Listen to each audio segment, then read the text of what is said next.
Hello students, स्वागत है आप सभी का हमारे यूट्यूब चैनल पर जिसका नाम है सौरभ क्लासेस। आज मैं पॉलिटिकल साइंस के काफ़ी महत्वपूर्ण एवं रोचक विषय राजनीतिक दल, जिसको हम लोग पॉलिटिकल पार्टीज भी कहते हैं, उससे आप क्या समझते हैं और उसकी महत्वपूर्ण विशेषताओं को लेकर आपके सामने उपस्थित हुआ हूँ। तो चलिए बिना समय गंवाए हम अपने इस विषय को प्रारंभ करें। राजनीतिक दल वे स्वैच्छिक संगठन अथवा लोगों के वे संगठित समूह होते हैं जो समान दृष्टिकोण रखते हैं तथा जो संविधान के प्रावधानों के अनुरूप राष्ट्र को आगे बढ़ाने के लिए राजनीतिक शक्ति प्राप्त करने की कोशिश करते हैं। आधुनिक लोकतांत्रिक राज्य में 4 प्रकार के राजनीतिक दल होते हैं। पहला, प्रतिक्रियावादी राजनीतिक दल, जो पुरानी सामाजिक, आर्थिक तथा राजनीतिक संस्थाओं से चिपके रहना चाहते हैं, उन्हें हम प्रतिक्रियावादी राजनीतिक दल कहते हैं। दूसरा, रूढ़िवादी दल, जो यथास्थिति में विश्वास रखते हैं, उन्हें हम रूढ़िवादी दल कहते हैं। तीसरा, उदारवादी दल, जिनका लक्ष्य विद्यमान संस्थाओं में सुधार करना है, उन्हें हम सुधारवादी दल कहते हैं। और चौथा है जिनका लक्ष्य विद्यमान संस्थाओं में सुधार करना है, वे उदारवादी दल हो गए। और चौथा हो गए सुधारवादी दल, जिनका उद्देश्य विद्यमान व्यवस्थाओं को हटाकर नई व्यवस्था स्थापित करना होता है, उन्हें हम सुधारवादी दल कहते हैं। ठीक है, आगे बढ़ते हैं। भारतीय परिप्रेक्ष्य में वामपंथी दलें सीपीआई, सीपीएम को सुधारवादी दलों की श्रेणी में, अर्थात इस दल में सुधारवादी दलों की श्रेणी में सीपीआई और सीपीएम को रखा जाता है। ठीक है, कांग्रेस को उदारवादी दलों एवं कांग्रेस जो हो गया वो ये उदारवादी दल की श्रेणी में आती है, एवं भारतीय जनता पार्टी को प्रतिक्रियावादी अथवा रूढ़िवादी दलों की श्रेणी में रखा गया है। प्रतिक्रियावादी अर्थात हमने कहा था जो पुरानी आर्थिक और सामाजिक राजनीतिक परंपराओं में जकड़े हुए हैं या उनको मानते हैं और जो पुरानी व्यवस्थाओं में विश्वास रखते हैं, उन्हें उस प्रकार की पार्टी में हम भारतीय जनता पार्टी को रख सकते हैं। अब राजनीतिक दलों की विशेषताओं का अध्ययन करेंगे। सबसे पहले बहुदलीय व्यवस्था।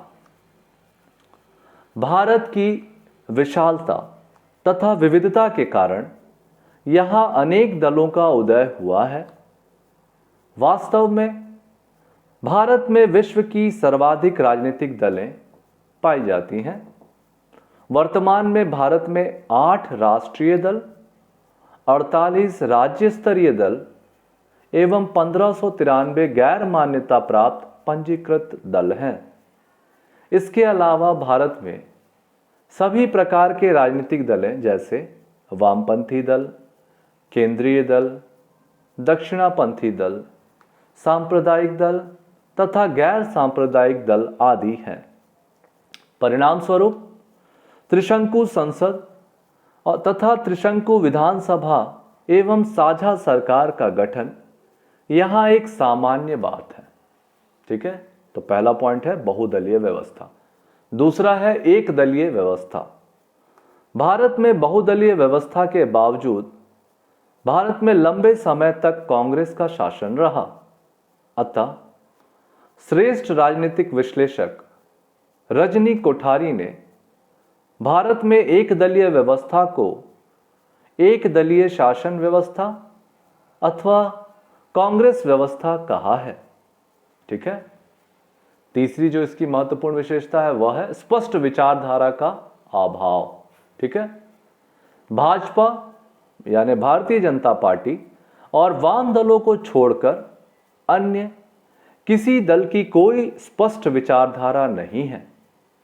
अन्य सभी दल एक दूसरे से मिलती जुलती विचारधारा रखते हैं। उनकी नीतियों एवं कार्यक्रमों में काफी समानता है। लगभग सभी दल लोकतंत्र, धर्मनिरपेक्ष, समाजवाद और गांधीवाद की वकालत करते हैं। इसके अलावे सभी दल जिनमें तथाकथित विचारधारावाद दल भी शामिल है, केवल शक्ति प्राप्ति से ही प्रेरित है। अतः राजनीति विचारधारा की बजाय मुद्दों पर आधारित हो गई है और फलवादिता ने सिद्धांतों का स्थान ले लिया है। और इसका जो चौथा महत्वपूर्ण विशेषता है वह है व्यक्तित्व का महिमा मंडन। बहुधा दलों का संगठन एक श्रेष्ठ व्यक्ति के चारों ओर होता है। जो दल तथा उसकी विचारधारा से ज्यादा महत्वपूर्ण हो जाता है। दल अपने घोषणा पत्रों के बजाय अपने नेताओं से पहचाने जाते हैं। यह भी एक तथ्य है कि कांग्रेस की प्रसिद्धि अपने नेताओं जवाहरलाल नेहरू, इंदिरा गांधी तथा राजीव गांधी की वजह से है। इसी प्रकार तमिलनाडु में AIDMK तथा आंध्र प्रदेश में तेलुगु देशम पार्टी ने MG रामचंद्रन तथा NT रामाराव से अपनी पहचान प्राप्त की। यह भी एक रोचक है कि कई दल अपने नाम में अपने नेताओं का नाम इस्तेमाल करते हैं, जैसे बीजू जनता दल, ठीक है, लोक दल A, कांग्रेस I आदि। अतः ऐसा कहा जा सकता है कि भारत में राजनीतिक दलों के स्थान पर राजनीतिक व्यक्तित्व महत्वपूर्ण है। ठीक है, अगला जी इसकी महत्वपूर्ण विशेषता है वह पांचवी विशेषता पारंपरिक कारकों पर आधारित। ठीक है, भारत में अधिसंख्य दलों का गठन धर्म, जाति, भाषा, संस्कृति तथा नस्ल आदि के नाम पर होता है। उदाहरण के लिए शिवसेना, मुस्लिम लीग, हिंदू महासभा, अकाली दल, मुस्लिम मजलिस, बहुजन समाजवादी पार्टी, गोरखा लीग आदि। ये दल सांप्रदायिक तथा क्षेत्रीय हितों को बढ़ावा देने का कार्य करते हैं और इस कारण सार्वजनिक हितों की अनदेखी करते हैं। अब राजनीतिक दलों की छठी महत्वपूर्ण विशेषता क्षेत्रीय दलों का उद्भव है। भारत की दलीय व्यवस्था का एक दूसरा प्रमुख लक्षण राज्य स्तरीय दलों का उदय और उनकी बढ़ती भूमिका है। कई प्रदेशों में वे सत्तारूढ़ दल हैं, जैसे उड़ीसा में BJD, आंध्र प्रदेश में तेलुगु देशम पार्टी, तमिलनाडु में DMK या AIDMK, पंजाब में अकाली दल, असम में असम गण परिषद, जम्मू कश्मीर में नेशनल कॉन्फ्रेंस, बिहार में जनता दल यूनाइटेड आदि। प्रारंभ में वे क्षेत्रीय राजनीति तक ही सीमित थे, किंतु कुछ समय से केंद्र में साझा सरकारों के कारण राष्ट्रीय आय पर इनकी भूमिका महत्वपूर्ण हो गई है। अगला जो हमारा सातवां पॉइंट है दल बनाना तथा दल परिवर्तन। इसकी राजनीतिक दलों की एक महत्वपूर्ण विशेषता है। भारत में दल बनाना, दल परिवर्तन, टूट, विलय, बिखराव, ध्रुवीकरण आदि राजनीतिक दलों की कार्यशैली के महत्वपूर्ण रूप हैं।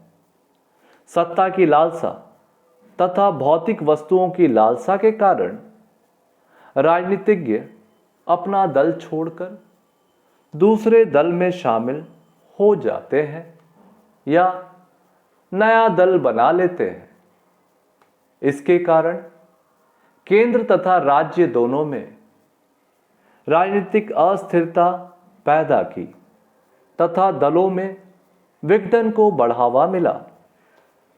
आठवां जो इसकी महत्वपूर्ण विशेषता है वह है प्रभावशाली विपक्ष का अभाव।